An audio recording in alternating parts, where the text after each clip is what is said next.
Olá, profissionais da contabilidade. Sejam todos muito bem-vindos à TV CRC Paraná. Eu sou Claudemir Matius, membro da Comissão do Empresário Contábil do Paraná. O tema de hoje é Impactos da Reforma Tributária no Mercado Imobiliário. Neste evento, você vai dominar os impactos da Lei Complementar 214 de 2025 no setor imobiliário, analisando simulações reais de custos e fluxo de caixa, identificando riscos na transição tributária da pessoa jurídica para a pessoa física, aprendendo a aproveitar créditos fiscais e transformando essas mudanças em oportunidades estratégicas para seus clientes. Tudo para você se tornar o contador diferenciado que o mercado de hoje exige. E para nos guiar nessa jornada, temos uma palestrante de excelência, Franciele Ferreira Rocha. Franciele é contadora, especializada em tributação imobiliária, CEO da Contimob e referência em transformar complexidade tributária em resultados para o setor. Franciele, seja muito bem-vindo na nossa TV CRC Paraná. É com você agora, vai lá. Olá, pessoal, tudo bem? Obrigada, Matheus, obrigada, pessoal do CRC, pelo convite. Estamos aqui hoje para falar de um tema bastante complexo, né, que tem sido bastante debatido aí nos últimos tempos, nos últimos meses, e que ainda gera muita incerteza, insegurança a respeito dessas normativas. Como especialista no setor imobiliário, vou trazer aqui de forma mais fácil, mais clara para vocês esses impactos, né? Vou tentar trazer assim, o máximo de conteúdo possível, né? Porque é muita coisa na legislação, realmente ela é bem extensa, para que vocês possam aplicar já, a partir de agora, né? Para os clientes de vocês e trazer aí com mais excelência esse trabalho. Vamos lá, pessoal. Então, como eu disse, para a gente adentrar o tema desses impactos na reforma tributária no mercado imobiliário, primeiro, né, nós vamos fazer aqui uma introdução de como se deu essa reforma tributária. Então, nós tivemos primeiro, né, a lei ali em 2023, a emenda constitucional. Depois nós tivemos o PLP 68 de 2024, que foi aprovado na Câmara, foi para o Senado. Tivemos mais de 1.400 emendas, né? Retornou para a Câmara de novo. Então, a gente teve todo um processo aí até ter a Lei Complementar 214 de 2025, que foi sancionada, né? Teve alguns vetos também, alguns vetos já foram derrubados. Então, desde 2023, que nós viemos nesse processo aí de reforma tributária. Para contextualizar vocês, é importante destacar que a reforma tributária ela vai ser faseada, né? Então, nós temos ali a reforma sobre o consumo, nós temos sobre o patrimônio e a renda, e nós ainda teremos sobre a questão trabalhista e folha de pagamento. Essa lei complementar 214 de 2025, ela regulamenta especificamente sobre a reforma tributária do consumo, tá? Que é o que nós já temos e é o que nós vamos falar hoje, né? Com recorte ali para o mercado imobiliário, em especial compra, venda e locação de imóveis. Então, só para deixar claro esse contexto, lembrando que não estamos falando ainda de imposto de renda, contribuição social, a reforma do patrimônio e renda em si, tá? Mas só sobre o consumo. Então, como vocês já sabem também, né, essa questão do IVA, que é o imposto sobre o valor agregado, esse IVA ele já é instituído em mais de 170 países, né? E chegou no Brasil agora, com a ideia de juntar alguns tributos, né? Então, a gente tem aí a junção do ISS e ICMS para o IBS, né? Então, é um tributo municipal e outro estadual, onde a gente vai formar um imposto sobre bens e serviços. E nós temos ali os das esferas federais, PIS, COFINS e IPI, onde nós vamos fazer o CBS, que é a contribuição sobre bens e serviços. Todos esses tributos, eles vão ser geridos pelo comitê gestor, né? Então, esse comitê gestor, ele tem independência técnica, independência administrativa, para poder fazer a gestão e repartição dos valores desse tributo para cada ente federativo, certo? Então, para o mercado imobiliário em si, nós vamos ter três, né? Vamos diferenciar em três etapas diferentes, só para vocês entenderem melhor. Então, primeiro nós vamos falar ali sobre a imobiliária, que ela é administradora de imóveis de terceiro, né? Então, a imobiliária ela não faz a locação do imóvel diretamente falando, né? Ela intermedia ali na locação e na venda. Então, ela é uma prestadora de serviços.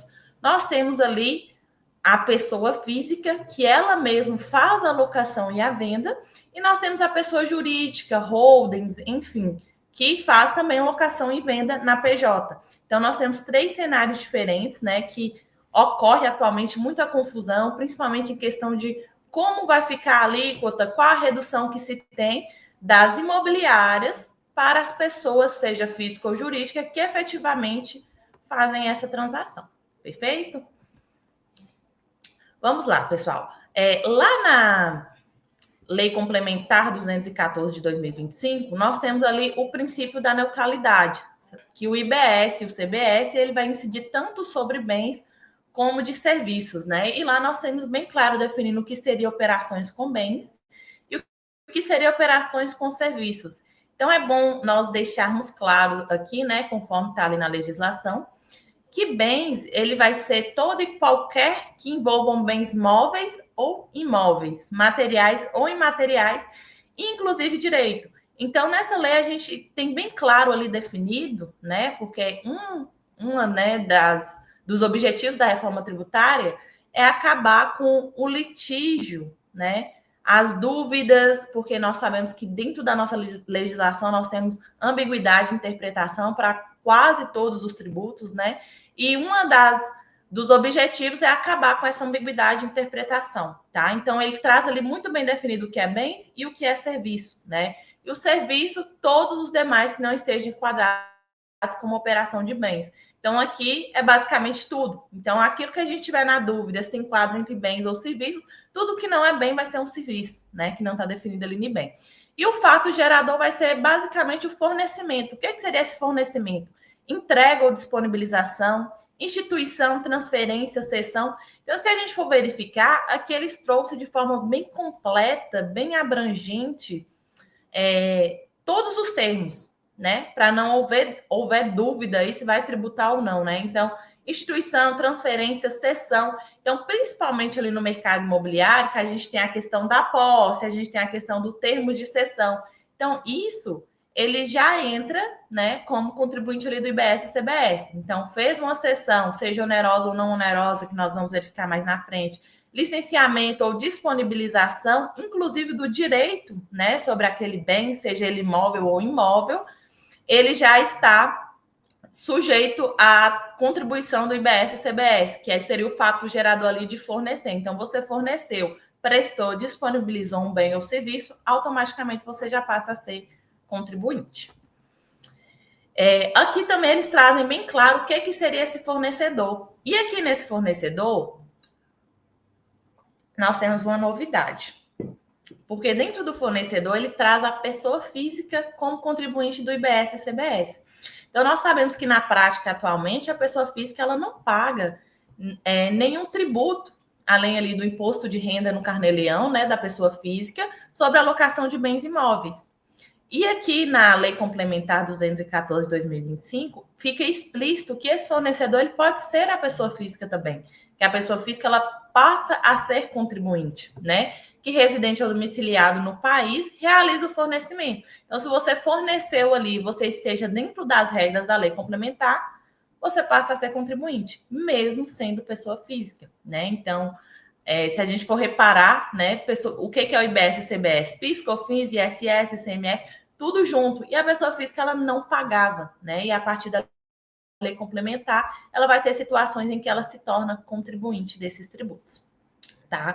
E aqui, eles colocam no conceito de fornecedor, inclusive, aquelas entidades sem personalidade jurídica, né? Que seria sociedade comum, as SCP, que a gente já conhece, né? Sociedade em conta de participação, consórcio, condomínio, fundo de investimento, ou seja, todo mundo basicamente, né, está abrangido aí por essa contribuição do IBS e da CBS.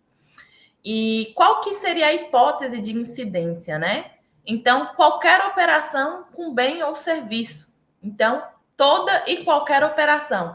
Então, se você fez a operação que envolve bem ou serviço, disponibilização desse bem ou serviço, você automaticamente é contribuinte também, tá? Então, aqui nós temos também uma novidade, né? Que é aquelas com ativo não circulante ou no exercício da atividade econômica não habitual. O que significa isso, pessoal? Hoje nós sabemos que ali no lucro real, por exemplo, nós temos as receitas operacionais, outras receitas financeiras, que são tributadas de forma diferenciada, principalmente para fins de PIS e COFINS, né? Na hora que nós vamos fazer os cálculos. Então, com a reforma tributária, toda aquela atividade, mesmo que ela não seja habitual, ela vai estar sujeita ao IBS e CBS. Então, qualquer operação de fato, mesmo aquelas que não estejam no seu CNAE. Então, assim, seu CNAE ali é de compra, intermediação de imóveis de terceiro, né? Mas você faz uma venda ou uma atividade ali dentro da sua empresa, que ela não está no CNAE, né? Que é uma atividade, assim, extraordinária, você também vai estar sujeito a essa contribuição, que gerou muitas dúvidas, né? Durante a vigência da legislação atual ainda, né? E muito litígio sobre como tributar essas outras receitas, né? Seriam outras receitas operacionais, receitas não operacionais, receita financeira. Então, essas receitas, todas estas englobando, né? Tem acréscimo patrimonial, contribuinte do IBS e CBS. E aqui, eu queria deixar claro para vocês, né, que o IBS e CBS não altera a base de cálculo, tá? Nem do ITBI e nem do ITCD. Nós temos algumas previsões, tá? Tanto para o ITBI quanto para o ITCD, principalmente o ITCD, de aumento do ITCD, né? Das alíquotas para elas passarem a ser progressivas, mas o IBS e CBS não altera essa base de cálculo, tá? Então, isso nós temos lá, claro, também na lei complementar. Um outro detalhe, qual o momento de ocorrência desse fato gerador, né? Então, aqui é muito importante, porque isso aqui vai mudar a realidade dos clientes de vocês, tá? Principalmente imobiliárias e pessoa física e pessoa jurídica também, que trabalha com venda e locação de imóveis. Então, o fato gerador, né, na alienação do bem, no momento de alienação, tá? Então, aí, regime de competência. E na cessão ou no ato oneroso translativo ou constitutivo de direito sobre bens imóveis, no momento da celebração do contrato, inclusive de quaisquer ajustes posteriores, exceto de garantia. Na locação, cessão onerosa ou arrendamento, no momento de pagamento, né? Então, nós temos aí que na locação, cessão onerosa, regime de caixa, né? Então, no momento do efetivo recebimento. Então, se você fechou o contrato de locação de 12 meses, o recebimento do primeira parcela vai ser no mês seguinte, vai se tributar conforme o regime de caixa. Na venda, não. Fez-se a alienação ali, já automaticamente você passa a ser o contribuinte do IBS e CBS naquele momento, certo? Então, o recolhimento tem que ser no regime de competência para compra e venda e no regime de caixa para imobiliárias. E no serviço de administração e intermediação, que é igual eu falei, então locação, pessoal, seja tanto na intermediação, né, um serviço prestado por imobiliárias, quanto na locação própria, né, pessoa física que estão sujeitas ao IBS e CBS, que fazem locação por conta própria, vai recolher por regime de caixa, né? Então, quando receber de fato o valor daquele aluguel. Nós temos aqui, sobre as alíquotas, que está ali no artigo 261, que fala o seguinte: nós temos um redutor, pessoal, para o mercado imobiliário. Por quê? Não faz sentido, né? Por exemplo, as imobiliárias, elas contribuem só com o ISS, né? E o comércio com o ICMS. Então, em tese, né, se nós formos analisar, não faz sentido juntar ICMS mais ISS, principalmente para empresas prestadoras de serviços, né, que sempre teve uma lucratividade maior. Então, tivemos alguns tipos, né, de empresas, alguns ramos, que eles foram beneficiados, vamos dizer assim, né, com uma redução de alíquota. Só que é importante a gente ressaltar que é mais do que justo, né, essa redução. Por quê?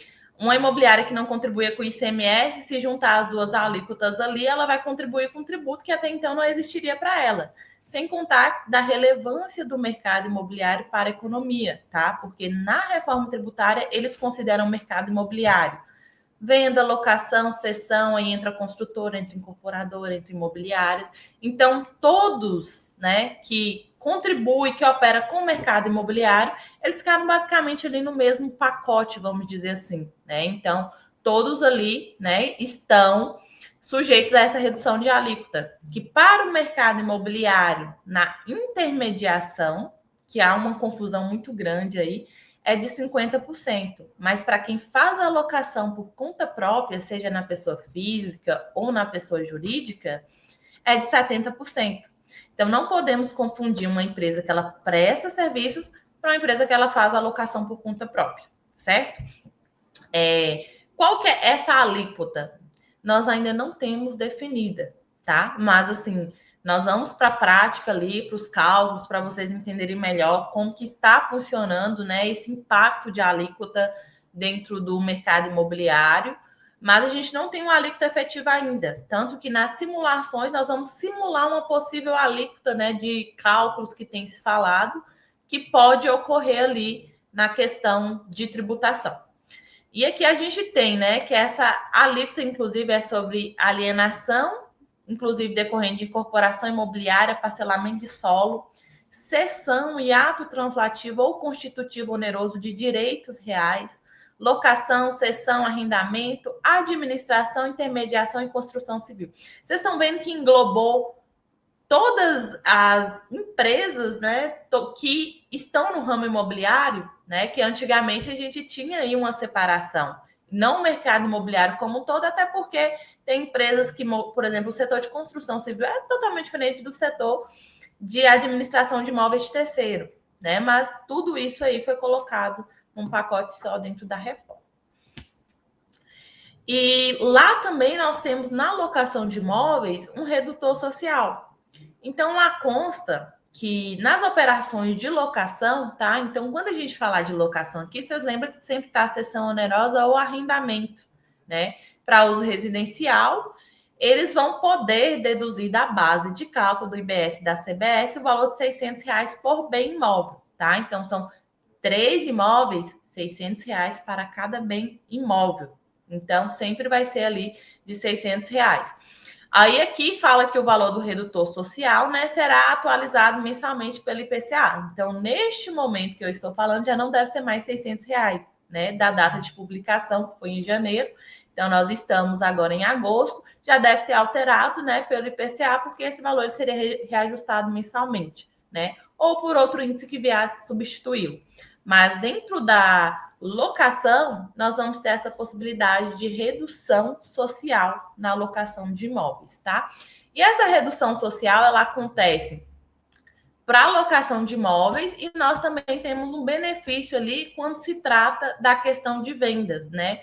Então, a reforma traz também que imóveis residenciais, né, principalmente populares, destinados à moradia, ela introduz ali um redutor social de 100 mil na base de cálculo do IBS e da CBS. E lotes residenciais, a gente tem também um redutor ali de R$30.000, né? Para tornar esses imóveis mais acessíveis para quem tem baixa renda. Então, nós temos esses redutores sociais que atuam tanto na locação quanto na venda de imóveis. O redutor social na venda, que é igual eu expliquei para vocês, é de 100 mil por unidade residencial nova, lembrando que é sempre nova, tá? E 30 mil por lote. E a redução de alíquota, né, de 50%. E assim, pessoal, aproveitar que nós estamos falando aqui sobre a venda, locação de imóveis, né, do mercado imobiliário, nós tivemos, inclusive, dia 15 agora de agosto, a regulamentação do CIB. O que seria esse CIB, né, esse Cadastro Imobiliário Brasileiro? Esse CIB ele é uma espécie de inventário de todos os imóveis do Brasil. E quem vai alimentar esse cadastro são prefeituras, cartórios. Então, todos os órgãos que têm ali acesso aos bens imóveis, eles vão alimentar esse sistema que vai comunicar com o Sinter da Receita Federal. Então, a Receita Federal ela vai ter acesso ali a todos os dados de todos os imóveis. Então, com essa criação do CIB aí também, a gente basicamente acaba com a sonegação fiscal, né? De quem aluga imóveis e não faz a DIMOB, não faz a declaração dessa locação, dessa renda, né? Não recolhe o carnê-leão. Então, esse CIB, ele já está regulamentado, tá? Então, a partir do ano que vem, ele já está válido, inclusive. E essa alimentação, né? O cartório, o município, as prefeituras, elas já tiveram um prazo para fazer essa alimentação. Então, só para vocês entenderem, na pessoa física, o contribuinte, ele vai declarar que ele reside em um determinado local.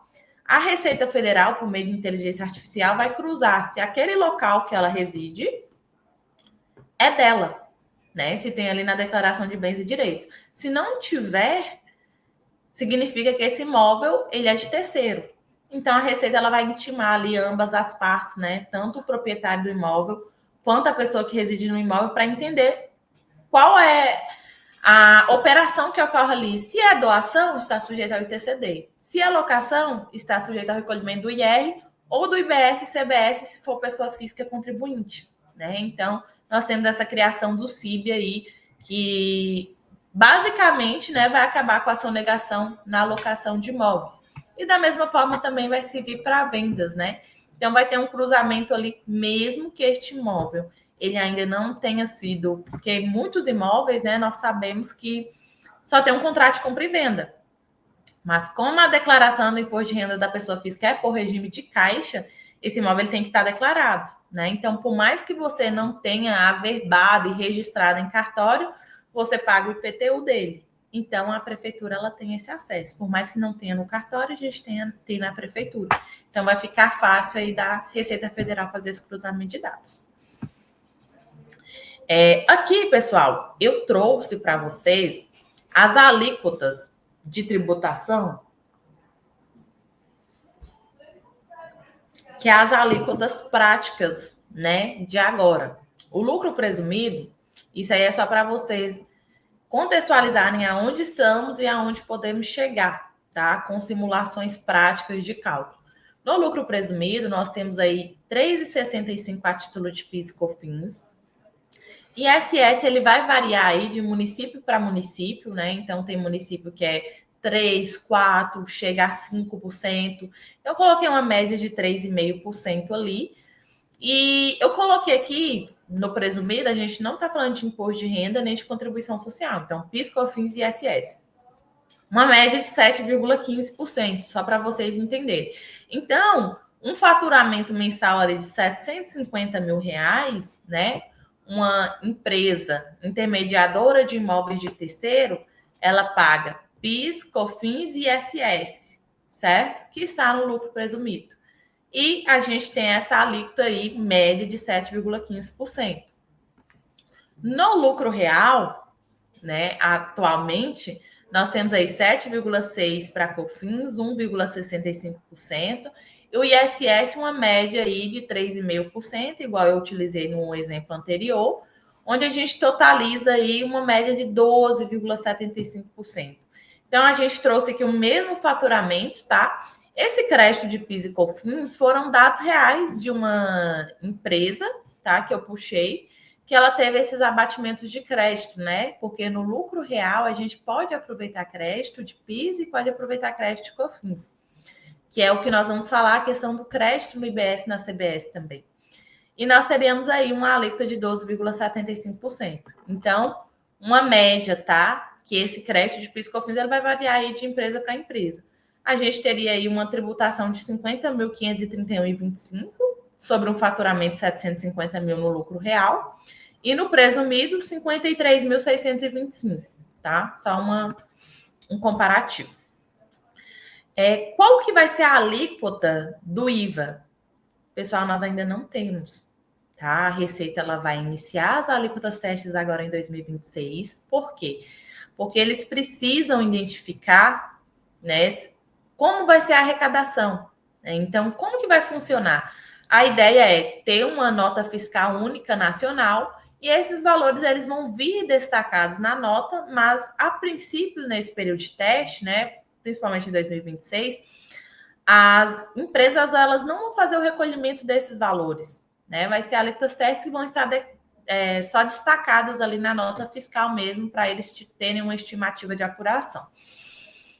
Lembrando que no redutor de ajuste nós temos 50% para administração e intermediação e 70% para locação, cessão onerosa e arrendamento de bens imóveis. Essa alíquota de 28%, pessoal, foi uma alíquota estimada, né? Então, assim, tem contadores, né, que são mais otimistas, que eles trabalham com a alíquota de 26, 26,5%, outros mais pessimistas com a alíquota de 30%. Então, eu acho que 28% é uma alíquota justa para a gente trabalhar, né, no escritório, para a gente trazer isso para a prática e aplicar os percentuais de simulação para os nossos clientes, né? Então, nós vamos ter ali um redutor de ajuste. Então, se é 28%, dentro do serviço de administração e intermediação, nós temos uma redução de 50%, então vai a 14%, certo? E na locação, cessão onerosa e arrendamento de bens imóveis, nós temos ali 70% de redução, que nós vamos falar no próximo slide como que fica isso também na pessoa física. Então, de maneira geral, né, se a gente tiver um faturamento de 750 mil para imobiliárias, nós teríamos no IVA ali, com a redução de 28 para 14, 105 mil. Fran, esse valor, 105 mil, ele é efetivo? Não. Porque nós vamos poder aproveitar créditos, tá? Isso aqui é só para vocês terem uma ideia geral. Quais são esses créditos, né, de IBS e CBS que vão poder ser aproveitados? Se for seguir a mesma linha de raciocínio do PIS e COFINS, né, são aqueles que são essenciais e relevantes para a atividade. Então, pessoal, o que nós temos que pensar a partir de agora? O nosso cliente, as imobiliárias, né, as construtoras, as incorporadoras, elas vão passar a analisar o seguinte: os meus fornecedores, eles são contribuintes do IBS e do CBS? Se são contribuintes, eles podem gerar crédito para mim. Por quê? Nós temos o regime do Simples Nacional, presumido e lucro real. Por que eu trouxe presumido e real? Porque o PIS e COFINS ele é de forma separada, né? E dentro do Simples Nacional, hoje é dentro do PGDAS. Então, ali o contribuinte, né, que optou pelo Simples Nacional, nosso cliente que é Simples Nacional, ele vai ter a possibilidade de permanecer no Simples Nacional da forma que está, ou de destacar o IBS e CBS e recolher de forma separada da guia do PGDAS. Então, quando essa pessoa do Simples Nacional ela optar por esse regime híbrido no Simples Nacional, ela vai poder gerar crédito de PIS e COFINS, que no caso agora é IBS e CBS, né, para a empresa que está tomando serviço. Então, eles vão prestar o serviço e nós vamos poder aproveitar crédito de IBS e CBS, mesmo sendo contribuinte do Simples Nacional. Então, agora a análise vai ser, hoje, as pessoas que fornecem serviços para mim, né, eu estou falando de sistema de gestão, RP, CRM, todas as contratações que você tem, todos os custos e despesas ali, os prestadores seus, eles são contribuintes ou não do IBS e CBS? Eles vão trazer redução tributária para vocês ou não? Então, nós temos que parar e analisar, certo? Porque a partir de agora, vocês vão ter que questionar quem são os fornecedores que prestam serviço para vocês, para verificar se é viável ou não contratar aquele serviço, entende? Porque, de repente, vocês vão ter que contratar a empresa só do lucro real, lucro presumido, porque geram crédito de IBS e CBS. Não que o Simples, de forma geral, ele não vai gerar crédito, mas ele é muito pequeno, é quase irrelevante, né? Daquele que vai recolher de forma separada. Agora, para essa empresa que está tributada no Simples Nacional, presta serviço, que são geralmente microempresas, empresas de pequeno porte, é compensatório ela manter o Simples ou trocar de regime, porque os clientes dela vão exigir esse crédito de IBS e CBS, né? Qual o custo que ela pode chegar, se vai ter aumento, né, dessa cobrança desse serviço deles, ou se eles conseguem permanecer da mesma forma. Então, vocês entendem que, embora a ideia seja simplificar, a gente tem uma complexidade de análise ainda maior nós contadores, e um nível de responsabilidade maior, né? Então, o que nós contadores devemos fazer nesse momento? Análises prévias, com base no que nós temos e com base em cenários, tá? Possíveis cenários. Então, tem uma imobiliária, que é o seu cliente. Hoje ela está no presumido, real, simples, nacional, qual que é o enquadramento dela? Aí é lucro presumido, tá? Nós vamos fazer uma simulação com IBS e CBS. Você pode fazer no 26,5%, no 28%, no 30%, redução de 50%, possíveis créditos, utiliza ali aqueles créditos, por exemplo, o lucro real que vocês utilizam de PIS e COFINS, como se fosse IBS e CBS, para que vocês tenham valores, né, para fazerem esses cálculos tributários, para vocês conseguirem apurar se compensa ela permanecer, por exemplo, no lucro presumido, se compensa ela migrar para o real ou simples nacional. Assim, de todos os cálculos que eu já fiz aqui, as empresas do lucro presumido não vão compensar, tá? Estou falando das que prestam serviços, principalmente imobiliárias, elas continuarem no lucro presumido, exceto se a lucratividade dela for muito alta, né? Porque hoje o que diferencia o presumido do real é basicamente o PIS e COFINS cumulativo e não cumulativo, né? Então, no lucro real você tem a possibilidade de abatimento de crédito, a alíquota é maior, né? E no presumido a alíquota ela é menor. Então, hoje, tanto quem está no presumido quanto quem está no real vai ter o regime ali de aproveitamento de crédito, né, de IBS e CBS. Então, nós vamos analisar basicamente ali a última linha da DRE. A lucratividade é acima de 32%, que é a base de presunção do lucro presumido, ou é abaixo de 32%? Né? Então, quase nenhuma empresa, assim, pouquíssimas empresas no Brasil têm uma lucratividade líquida acima de 32%. Né? Então, cabe fazer essa análise, cabe orientar o cliente, porque a migração também do presumido para o real, ela exige, né, toda uma reestruturação financeira. E tem cliente hoje, né, nosso, que nós sabemos que eles não têm controle de fluxo de caixa, e o sistema não é utilizado de forma certa, muita pessoa ainda está no manual, está nas planilhas, e agora é o momento de fazer essa reordenação, né? E aí que entram vocês, contadores, para poder fazer essas consultorias, essa análise, né, do cliente. Aqui, pessoal, eu trouxe a questão de valores para vocês entenderem. Então, salva essa tabelinha aí que ela vai ajudar vocês, tá bom? Então, nós temos aqui a inclusão do imposto de renda e contribuição social também no cálculo. O imposto de renda e a contribuição social, eu permaneci as alíquotas atuais que estão agora, porque nós ainda não tivemos a reforma da renda e do consumo, para que vocês entendam o impacto da forma como está no cenário atual, né? Então, nós temos aí o IRPJ, que é uma alíquota efetiva ali de 4,8% a 8%, porque tem essa variação por causa do adicional de 10% ali no lucro, né? Caso a pessoa exceda 20 mil mensal. Nós temos a contribuição social, que é 9%, após a presunção da base de 32%, que é uma alíquota efetiva em torno de 2,88%, PIS, COFINS e ISS. Então, ali no lucro presumido, uma imobiliária ela paga de 14,33% a 17,53%. Com a reforma tributária, com o IVA substituindo, nós vamos ter aí praticamente de 21,68% a 24,88%. Então, é um aumento significativo. Porém, nós temos aproveitamento de créditos, né? Então, essa é a alíquota geral.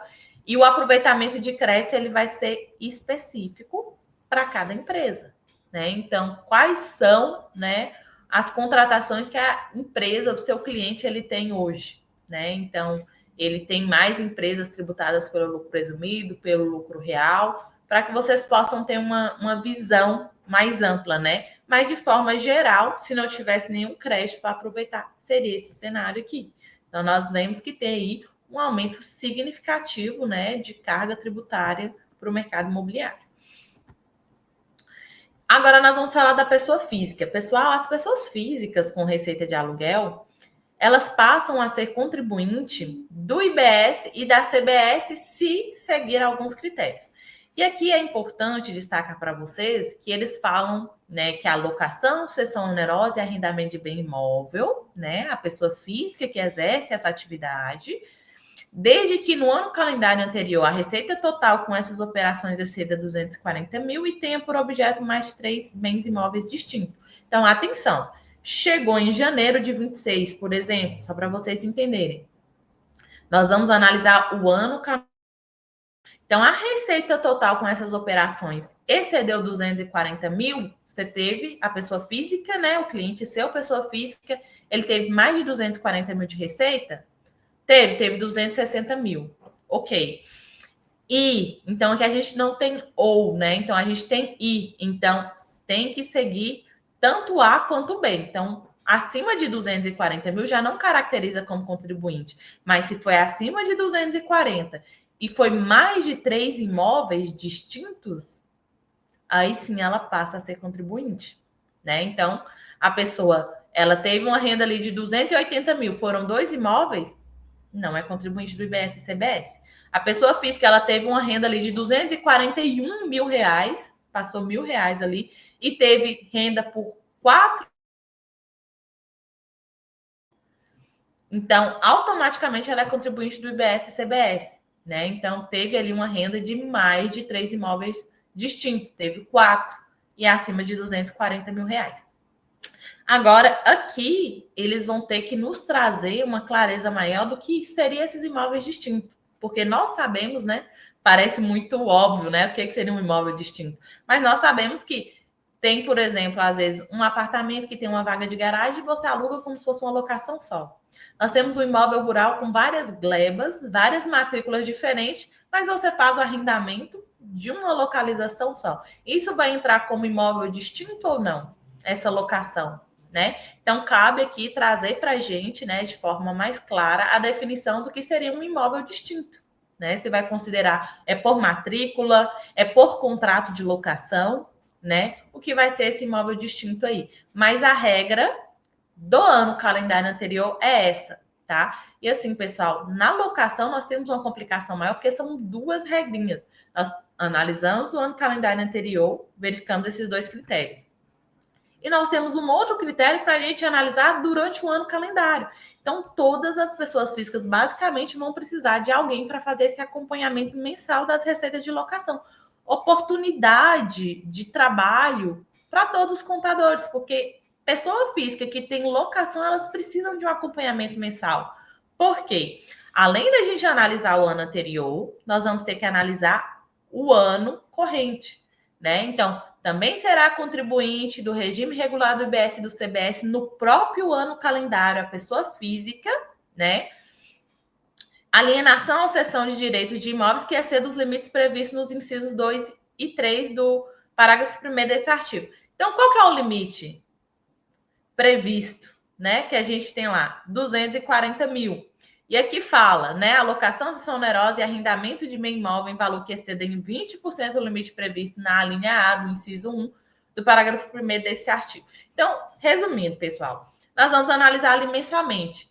A pessoa passou 240 mil reais anual, né? Nós vamos analisar. Excedeu em 20%. 20% de 240 mil seria 288 mil, tá? Então, a pessoa excedeu 288 mil no próprio ano calendário, ela passa a ser contribuinte a partir daquele momento. Janeiro, fevereiro, março, abril. Chegou em abril, excedeu, contribuinte a partir daquele momento. Então, a partir daquele momento, ele torna-se contribuinte do IBS-CBS, pessoa física, tá? E ele passa a recolher. Chegou no... Agora, detalhe, chegou em janeiro de 2026. Ele pode ter sido contribuinte no exercício, mas não significa que ele vai iniciar o ano como contribuinte. Olha que confusão. Então, você analisou o ano anterior. Ele excedeu a renda ali de 240 mil, ele teve ali 288 mil. Então, ele foi contribuinte, né? A partir de abril ali que ele recebeu, mas aquela renda não foi proveniente de mais de 3 imóveis distintos. Então, ele não seguiu aquelas 2 regras para iniciar o ano como contribuinte. Então, ele pode ser contribuinte durante o ano e iniciar o ano como não contribuinte. E se tornar contribuinte durante o decorrer do ano, sabe? Então, a gente tem que ter esse cuidado. E essa pessoa física vai precisar de alguém para dar esse auxílio. E essa pessoa vai ser nós, contadores, para auxiliá-los, né? Da melhor forma possível. Lembrando que, por enquanto, imposto de renda sobre carnê-leão continua da mesma forma. continua apurando o Carnê-Leão. Aqui nós estamos falando só de IBS e CBS. Tá, se a pessoa física ela passa a ser contribuinte, compensa esses contribuintes continuarem na pessoa física ou a gente tem que abrir uma pessoa jurídica? Depende. Vai entrar a análise nossa, né? Então, aqui na pessoa física, a gente fez uma simulação que ela vai ter a renda mensal dela ali, ela vai pagar o Carnê-Leão e ainda vai pagar o IVA, né? Então, para alocação de quem faz a alocação direta, seja física ou jurídica, a gente tem um redutor de 70%. A gente, simulando uma alíquota de 28%, ela vai para 8,4% de IVA, né? Então, nós teremos aí, numa renda mensal de R$30.000, nós vamos ter um imposto de renda, que é os 27,5%, que dá cerca de 7.354, mais 2.520, que é do IVA. Então, é uma tributação altíssima, né? Então, lembrando também que a pessoa física que exerce a atividade de locação. Então, se você tem ali nos seus bens e direitos 20, 30, 40 imóveis, não tem problema. Você não é contribuinte do IBS-CBS. Você vai analisar apenas aqueles que estão locados. Perfeito? Lembrando também que todo ano, né, esse valor que eu coloquei ali, 240, exceção de 20%, ele vai ser reajustado pelo IPCA, né? Então, nós temos isso na legislação também, que é mais do que justo, né? Porque o tempo vai passando, senão a gente fica com a tabela defasada, igual ficou do imposto de renda da pessoa física, perfeito? Isso aqui é uma tributação de uma holding na prática no lucro presumido.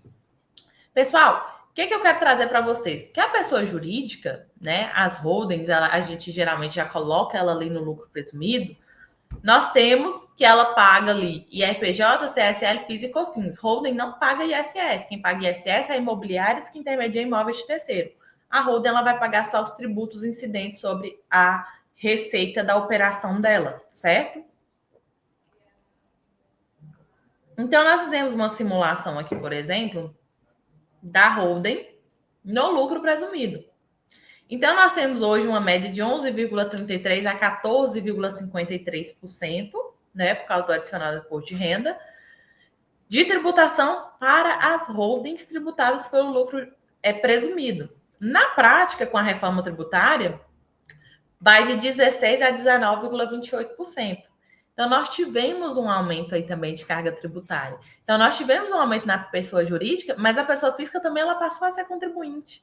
Então, o que vocês devem analisar? Quantos imóveis essa pessoa tem, valor da alocação daquele imóvel, porque talvez compense a gente fazer um planejamento em que alguns ficam na jurídica e outros na física, para que na física ela não seja contribuinte do IBS e CBS e o restante seja tributado na pessoa jurídica. Porque a pessoa jurídica, ela cria, né, querendo ou não ali, camadas de proteção, tá? Então, na holding, a gente não pode falar nunca em blindagem patrimonial, né? Porque pode ter desconsideração da personalidade jurídica, diversos fatos que pode, né, desconsiderar a holding PJ. Mas nós podemos falar em camadas de proteção. Então, a pessoa jurídica ela sempre tem uma camada de proteção, mas o que nós queremos é viabilidade econômico-financeira para o nosso cliente. Então, é redução tributária, cálculo, né, planejamento. Então, o que nós vamos analisar? Quantos imóveis essa pessoa tem? Qual a renda desses imóveis estimada? Né? O que dá ali para poder trazer para a pessoa jurídica, né? Então, um imóvel de grande valor, ou então, de repente, a gente deixa só um imóvel na pessoa física, ver como é que fica tudo isso ali no imposto de renda, porque a gente sabe que o imposto de renda e contribuição social na PJ é mais vantajoso, e esse é o momento da gente fazer toda essa análise, tá? Para o nosso cliente. E com a reforma tributária, nós vamos ter uma possibilidade de aproveitar créditos. Só que uma holding que aluga imóveis próprios, quais que são as despesas dela para ela aproveitar crédito? É muito pouca, né? Então, é o que? É uma pintura em um imóvel, né? Na hora que desocupa para poder fazer ali, reestruturar o imóvel para venda, mas não tem uma despesa recorrente mensal. Tem a pessoa que faz a faxina, essa pessoa ela vai ser pessoa jurídica, que paga imposto, que contribui para o IBS, CBS para você aproveitar crédito, dificilmente, né? Então, nós temos que analisar esse cenário. Mas, basicamente, com essas alíquotas aqui, a gente já consegue fazer aí uma simulação de carga tributária. Pessoal, é importante a gente falar do split payment, tá? Que é uma forma que a Receita Federal implementou, em que a pessoa, né, que no caso o locatário, ele vai poder, por exemplo, optar pelo split payment. O que é esse split payment, né? Então, esse split payment, ele vai ter uma vinculação automática com a nota fiscal, é quase que uma retenção de imposto na fonte, né?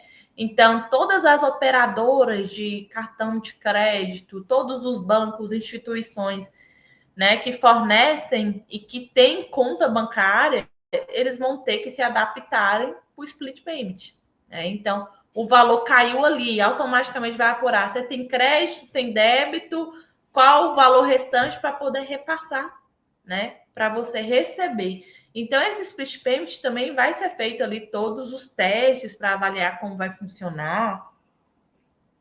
Mas vai ter toda essa segregação ali já na fonte, né? É igual eu falei com vocês. Gente, fluxo de caixa, regime de caixa, impacta diretamente no fluxo de caixa da empresa. Por quê? Recebeu, se for por meio do split payment, automaticamente já vai ser deduzido o imposto. Então, vai vir para você ali já basicamente o valor líquido do IBS e CBS. Então, vai ter essa sistemática de débito e crédito ali vinculada ao documento fiscal.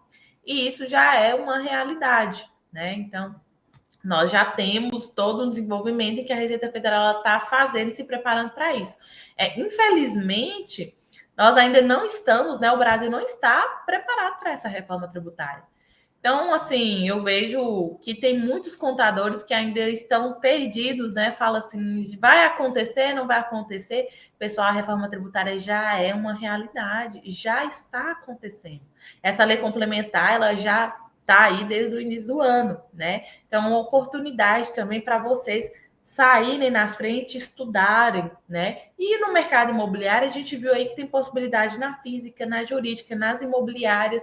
Também a gente tem oportunidade nas construtoras. Então, assim, tem muita oportunidade.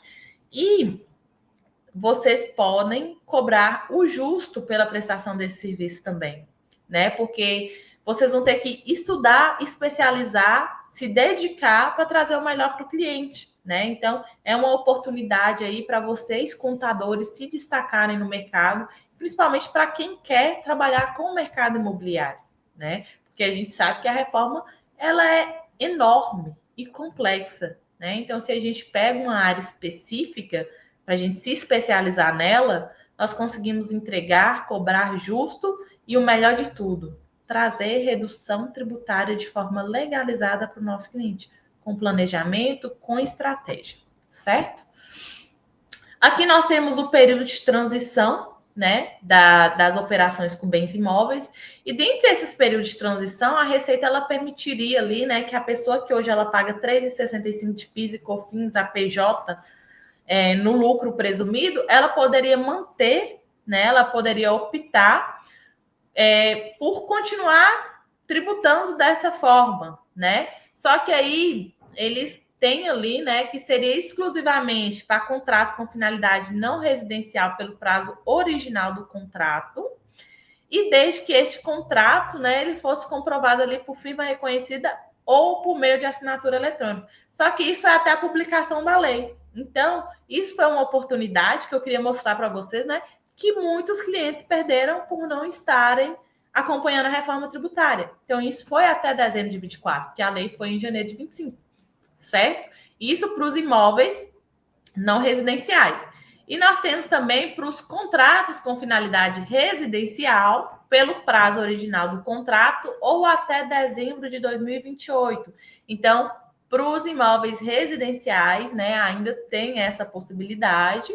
Então, a data de assinatura do contrato, ela precisa ser comprovada por meio de firma reconhecida ou assinatura eletrônica. Então, ainda dá tempo, tá, de fazer esse reconhecimento de firma, né, dos contratos que foram firmados, para que a Receita Federal ela tenha, né, como comprovar que aquele contrato ele não foi feito posteriormente por meio da firma reconhecida, né? Então aqui eles trazem que por meio de assinatura eletrônica ou pela comprovação de pagamento da locação até o dia útil do mês subsequente ao do primeiro mês de contrato. Então o contrato ele foi, a gente tem como comprovar o recebimento da locação que ele foi anterior. Então, continua esse benefício, tá? Então, dá uma olhadinha desse período de transição com as finalidades residenciais e orientem os clientes de vocês, perfeito? Aqui dentro, nesse processo de transição, né, que a pessoa ela escolhe, né, pelo montante de 3,65 da receita bruta do IBS e CBS, que é permanecendo as mesmas condições de PIS e COFINS, ela não vai aproveitar crédito de IBS e CBS, ela não vai poder utilizar o redutor social de R$ 600 da base de cálculo, né, das locações. Então, ela vai permanecer da forma que está sobre a receita bruta, sabe? Então, ela não vai ter esses benefícios também. Por isso que cabe uma análise se é compensatória ela continuar ou não, né? Então, eles falam ali que uma vez também que você optar, né, será considerado definitivo. Então, não gera também direito à restituição ou compensação. Então, se depois você quiser alterar ou fazer o cálculo de forma errônea, não tem como pedir restituição ou compensação. Continua ali os 3,65%. Perfeito? Nós tivemos também, pessoal, o veto do Fundo de Investimentos Imobiliários e Fundo de Investimento na Cadeia Produtiva do Agronegócio, que são duas potências, né, que movimentam a nossa economia, tanto o agronegócio como o mercado imobiliário.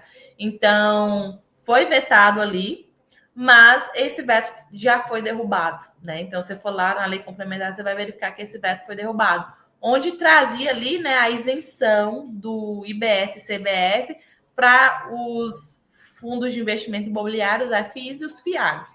Então, esse veto ele foi derrubado porque atualmente não se paga, né, nem PIS nem COFINS sobre esses rendimentos, né, de fundo de investimento e fundo agronegócio. Então, nós tivemos também um período de segurança jurídica para esses investidores, mas agora em junho, né, a gente teve uma derrubada desse veto. Eu quero ressaltar aqui para vocês, pessoal, que a reforma tributária sobre a renda e o patrimônio, onde vai regulamentar ITCMD, Imposto de Renda da Pessoa Física, Imposto de Renda da Pessoa Jurídica, contribuição sobre o lucro líquido, ainda não ocorreu, né? Então, nós vemos que tem um impacto aí no mercado imobiliário, mas que nós ainda não estamos falando desses tributos mais especificamente, que também é do mercado imobiliário, né? Então, do que nós temos agora, né, da tributação sobre o consumo ali, sobre o IBS, CBS, substituindo PIS, COFINS e ISS nas imobiliárias, na pessoa física, nas holdings, na PJ, nós já podemos atuar, já podemos fazer simulações, já podemos organizar esses clientes, porque eles precisam ter um controle financeiro maior, né? Porque, infelizmente, com a reforma tributária, quem não for organizar e estiver preparado, eles vão até ter que fechar as portas, né? A verdade é essa, né? Então, não é todos que vão conseguir sobreviver com a reforma tributária. E tem clientes que não sabem nem qual é a lucratividade deles, né? Hoje, né? O que entra, o que sai. Ainda mais imobiliária que intermedia patrimônio de terceiros, né? Então, às vezes faz adiantamento, reembolso, IPTU, taxa de lixo. Então, tudo isso aí, né? Que, inclusive, falando de IPTU e taxa de lixo, pessoal, o IPTU e a taxa de condomínio, que hoje a gente não abate de PIS e COFINS, ele vai poder ser abatido do IBS e da CBS, tá? Os únicos que já foram definidos que vão poder ser abatidos. E nós teremos aí, de 2024 até 2033, para poder fazer essa transição, né, desses novos tributos. Então, a partir do ano que vem, 2026, já tem as calibragens das alíquotas testes, né? Em 2027, acabou a questão do PIS e COFINS. Então, a gente já fica ali com a CBS, né? Então, extinção do PIS e da COFINS. E a partir de 2029, nós começa com mais força a questão do ISS e ICMS, a transição, que vai de 2029 até 2033. Em 2033, acabou o PIS, acabou com COFINS, IBS, ICMS, acabou tudo. Ficou só o CBS e o IBS, né? Então, ali no final, é o que nós vamos ter a partir de 2033. Então, esse período aí ele vai ser um período longo, vai ter muitos contadores que vão apurar de forma inadequada, então nós estamos aqui, né, para poder qualificar, para poder trazer esse cálculo de forma adequada e esse recolhimento para que não traga impacto aí para os nossos clientes, certo? E essa vigência, esse período de vigência, né, principalmente ano que vem, é o ano em que a gente precisa estar fazendo, estar acompanhando e colocando em prática. Tá bom, pessoal? Bom, para a aula de hoje foi isso.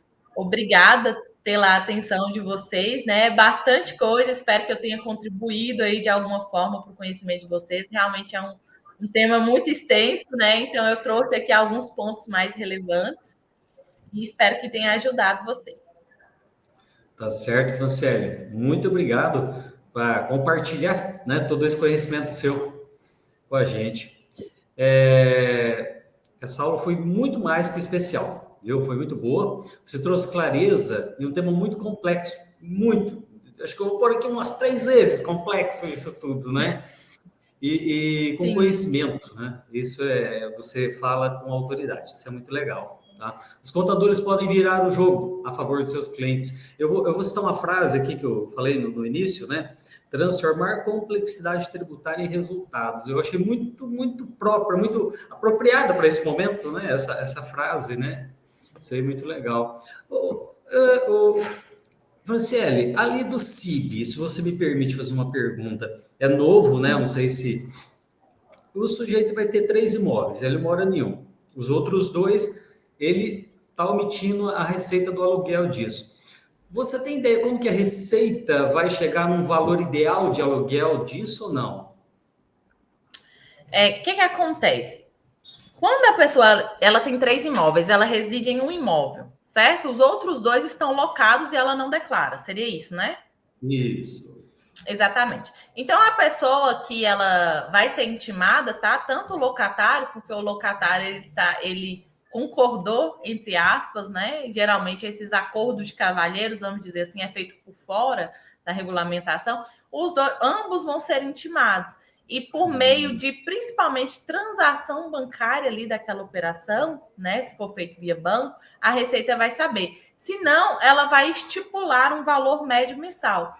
E é importante, Matheus, você ter tocado nesse ponto, porque com o CIB, a Receita ela vai trazer como se fosse uma tabela FIP de imóveis, como se fosse uma tabela FIP de veículos, só que para imóveis. Por exemplo, ela vai ter um preço médio de metro quadrado de todas as regiões do Brasil, principalmente para venda. Então, na hora que você for calcular ali, principalmente quando você vende um imóvel, que as pessoas elas subfaturam a escritura, né? Vão passar ali um valor a menor para a gente pagar menos ganho de capital e etc., que a gente sabe que ocorre. A Receita ela vai ter um preço médio e a tributação vai ser com base nessa tabela da Receita. Então, se você vendeu a menos, se você vendeu a mais, um metro quadrado daquela região só vai ser X%. Então, não tem uma forma definida de locação, mas eu acredito que possa ser um percentual do valor de avaliação de venda do metro quadrado, sabe? Entendi. Então, ela vai Hoje, tentar rastrear ali primeiro por transações, né, o valor da locação, e eu acho que, em último caso, ela pode fazer, né, inclusive tem isso ali na legislação, que ela pode trazer, por meio desse CIB, um valor aproximado de quanto vale aquela locação, né? De quanto vale aquele. Se não me falha a memória, tem uma previsão no regulamento do imposto de renda hoje, atual, de que se a Receita chegar a pegar uma situação dessa, ela avaliaria pelo valor venal do IPTU 10% e é onde ela aplicaria. Eu nunca, particularmente, nunca vi isso ocorrer, né? Mas eu acho que tem até, atualmente já tem uma previsão similar a isso, né? Mas eu acho que eles vão aperfeiçoar isso aí um pouco. Perfeito, exatamente. Temos essa previsão, sim. Só que, assim, hoje é muito difícil da Receita ela cruzar esses dados, sabe, Matheus? Por isso que hoje ela está mexendo ali no cartório, ela está mexendo ali na prefeitura, que é o IPTU, né? Que a prefeitura cobra de todos os imóveis, mesmo aqueles não registrados, e nas instituições bancárias. Então, o cruzamento ele vai ser ali 360. Então, assim, infelizmente não tem como, né? A pessoa ela tem que se regulamentar e o momento é agora. Tá certo. Antes de encerrarmos, Franciele, vamos pedir suas considerações finais. Para isso, pedimos que você complete essa frase. No setor imobiliário, o contador que mais se destaca é aquele que se atualiza e oferece com segurança a melhor solução para o cliente. Isso, que E legal. principalmente aqueles que se atualizam e estão à frente, sabe? Porque contabilidade é isso, é você estar à frente, estudando, atualizando e visando ali, dentro da legislação, trazer a menor carga tributária possível, né? Tá certo. E aí eu retorno àquela frase inicial, né? A complexidade tributária transforma em resultados, né? Sim. E assim encerramos este evento que aprimora sua visão sobre a contabilidade. Não perca o nosso próximo encontro da Escola Técnica do CRC Paraná, na quarta-feira, 17/9. Discutiremos ética e fiscalização com os renomados, o nosso Michel Mellin, que é o nosso vice-presidente do CRC, e o Fabrício Guimarães, que está lotado ali na Câmara de Fiscalização. Curta, compartilha, inscreva-se no canal e ative o sininho para não perder nenhum conteúdo transformador. Vamos juntos levar a contabilidade para o próximo nível. Um agradecimento especial a todos que participaram. Que essas estratégias tragam clientes e resultados excepcionais para o seu negócio. Conselho Regional de Contabilidade do Paraná. Siga este conselho.